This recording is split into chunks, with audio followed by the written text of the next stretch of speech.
Hi, I'm Chef Ange. Welcome back to my channel and welcome to my kitchen. On today's episode, I want to show you these amazing stuffed mushrooms. After making these stuffed mushrooms at your next holiday meal, you're going to write this down in your recipe book and you're going to tell everyone it's your grandma's super secret recipe because you're not going to believe how good they are that you just got them from some YouTube video. For the full directions and ingredient list of this recipe, check the description box below. And while you're down there, don't forget to subscribe to my channel, hit the notification bell so you can find out when I drop new recipe and tip videos every week. Let's get cooking.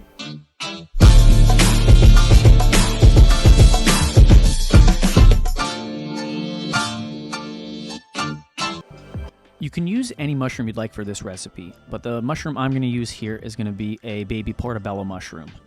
And so I'm going to take a paring knife or utility knife, and I'm going to cut around the edge of the rim of the mushroom. And I'm not going to cut into the stem, but I'm just going to pop that off, and everything should pop off nice and cleanly. I'm also going to save the stems and the trimmings from the mushrooms. We're going to set a little bit of that aside because we're going to mix that into the stuffing.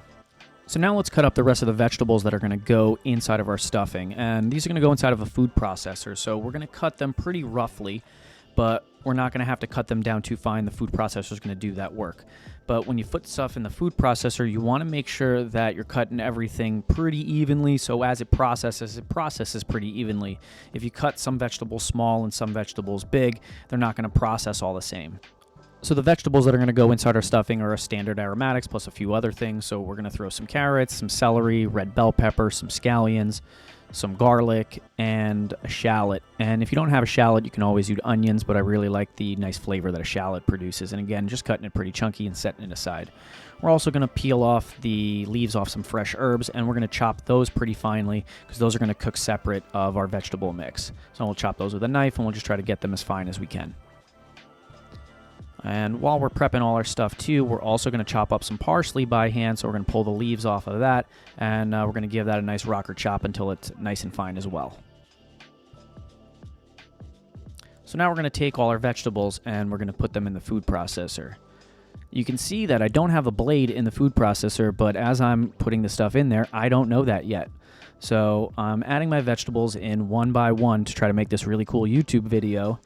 And as I'm putting the vegetables in, I still don't figure out that the food processor doesn't have a blade in it.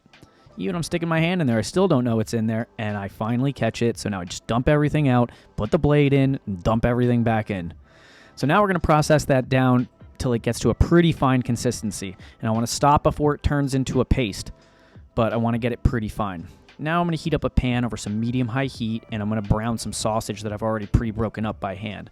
And I'm going to continue to break it up pretty small with a wooden spatula, and then once it's cooked and it's nice and browned on the outside, I'm going to take a slotted spoon, and I'm going to remove the sausage, but I'm going to leave the drippings, and we're going to add our processed vegetables right inside that pan, and we're going to cook those right inside that olive oil and the sausage juice. So once those are cooked down a little bit, we're going to season with some salt and some pepper, and continue to cook those down till all the vegetables get pretty soft. Now let's add some flavor, a little white wine vinegar, a little splash of some white wine. Never use cooking wine, always use the cheap stuff at the liquor store. And now super secret ingredient, a little bit of that chicken bouillon paste. Love this stuff. Now come those fresh herbs that we chopped up before. And if you don't have fresh stuff, you can always use dried, but fresh is always going to be better. And these don't need to cook for very long, because as soon as you throw those in there, they're going to release their flavor in there. So now we're going to take the vegetables out of the pan, and we're going to put them inside of a bowl, and we're going to mix our stuffing. Now we're going to add our sausage back in there and any juices that have collected in the bowl.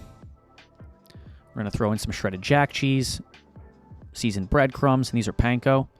And we're also going to throw 2 eggs in there as a binder.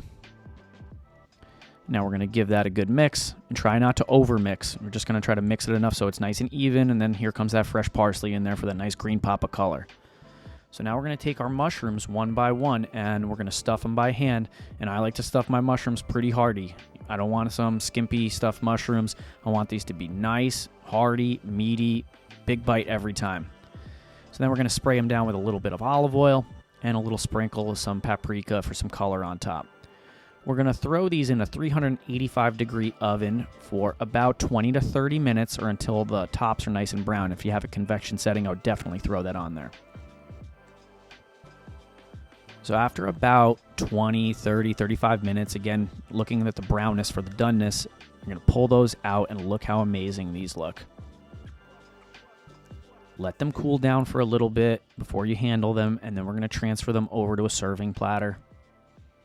So we're going to pick them up one by one, arrange them nice and neat, and look how awesome this looks. Imagine this at your next holiday table. And let's not forget a little green stuff right on the top, and this is the same parsley that we mixed in. We just have a little bit more.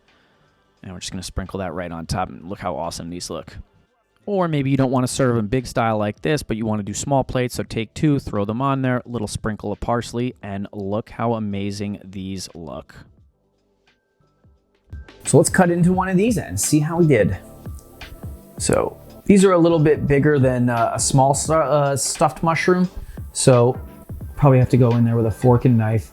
And as I'm cutting through, you can see that the mushroom's fully cooked. We got plenty of stuffing in there. And I'm gonna just do this in one bite.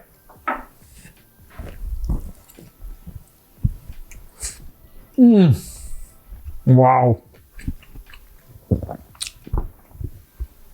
Moist, little crispy on the outside.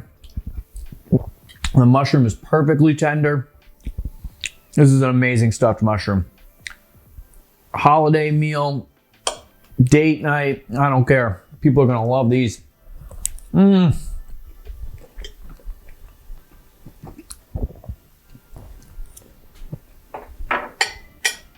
Wow.